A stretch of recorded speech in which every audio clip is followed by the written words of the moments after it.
günün ne demek olduğunu inşallah görürsün.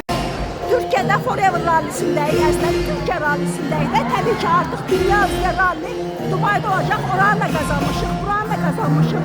Forever bizli komanda ailesi olarak 60 nəfərik. Allah'a minnet şükürlər olsun. Həmişə 15-20 nəfər, 30 nəfər gələndir hər kim var.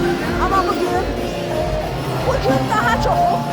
Minnet şükürlər olsun Allah'a. Komandamızdan 60 nəfər buradadır. Bu ne demektir dostlar? Yani çok çalışan komandamız var. Hem bu kazanırlar, hem dünya seyahati kazanırlar. Evet. Hem de böyle güzellikler kazanırlar. Bakın bu güzellikler. Bu güzellikler kazanmışlar. 3 defa da Türkiye'ye gelenler var. Hep Türkiye'nin hanımını gelenler var.